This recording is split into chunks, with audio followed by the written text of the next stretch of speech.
Yo, what is going on, guys? Deep Free here. Welcome back to another Dragon Ball Super discussion video. And today, I just have like an open question type video. Nothing in particular too crazy. I'm not going to throw out any theories or anything like that. It's just going to be me asking you guys and maybe giving out a couple. I guess I will kind of give out a theory, I guess. Nothing too crazy, kind of half-baked, something that's off the top of my head, off the top of the dome.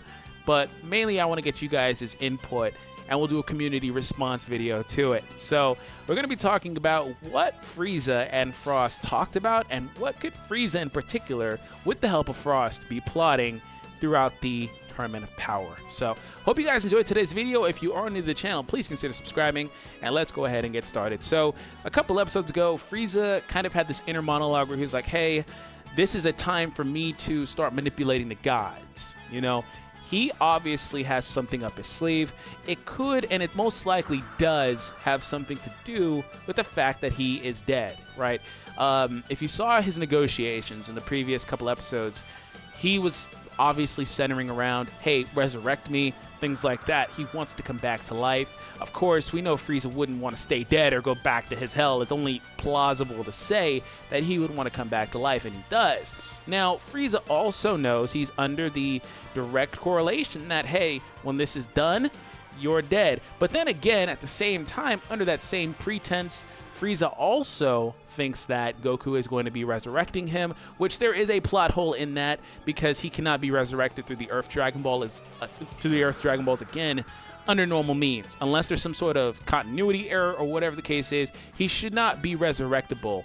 So obviously we don't know if Goku knew that or if Goku was playing along or he's actually going to revive him. So I'm sure that Frieza kind of has his suspicions because that's just who Frieza is. So that being said, when Frieza gets to the Tournament of Power arena, he meets Frost. They have a dialogue there. It kind of looks like they talk for a split second, but I'm kind of under the idea that they've probably had a chance to, you know, talk for a moment, because a lot of time passes, not really a whole lot, but some time passes where we're away from Frieza and we're introduced to the other characters and Goku goes to talk to them. So I think that Frost and Frieza had a chance to really talk about a lot, and that's kind of hinted at the end of the conversation where he's like, so will you join me? He asks him that. Now, I don't know why he would ask him now without proposing what his plan is, basically, right? So if you look at all that, you can infer that Frieza will need the help of Frost. We don't know if Frieza will wind up betraying Frost or whatever the case may be. He may have some inner motive as far as Frost goes. I don't think that he too much in particular cares about Frost. He just met Frost regardless of the physical similarities between the two. So what I want to know is what you guys think Frieza's plan is in particular. I mean, he was kind of, like I said, courting another universe. Maybe he wants to move to another universe. But at the end of the day, I kind of think that Frieza is more concerned about coming back to life and coming back to power because he specifically said he's going to manipulate the gods. Now, how far will that reach extend? Do you think that a character like Zeno or the Daishinkan is even manipulatable in that regard? If that's even a correct word, by the way. Can they even be manipulated in that same vein, right? Because Frieza he's a very ambitious character. He has very high ambitions as far as this goes.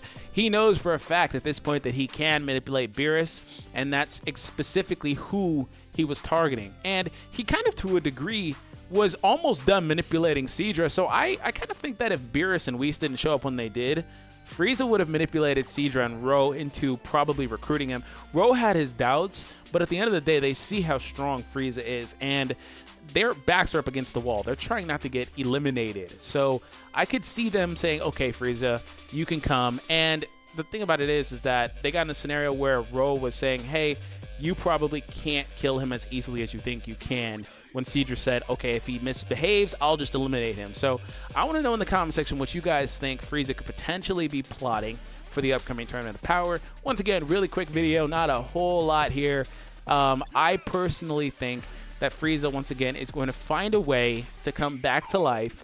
The problem with coming back to life is that Frieza is going to be basically stonewalled by the Daishinkan, by, you know, Zeno's guards, by the other gods of destruction. I don't see how this ends well for Frieza, but I think he's going to find a way to come back to life and maybe amass some sort of crazy power-up. It would be crazy to say he fuses with Frost and they become all-powerful, because I don't think Frost has gotten a whole lot more powerful.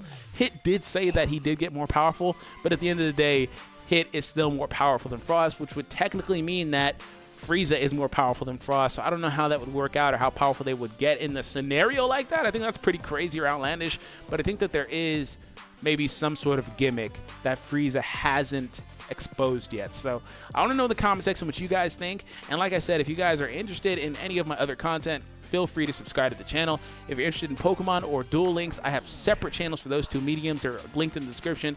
Have an awesome day, and I'll be reading your comments. And like I said, in the next coming week, or the upcoming week before the Super episode, this weekend, we will do a community response. So I'll give it a couple days to get some comments in, and we'll do a response to that where I will read you guys' comments and give my thoughts on it. So have an awesome day, and I will catch you guys in the next one.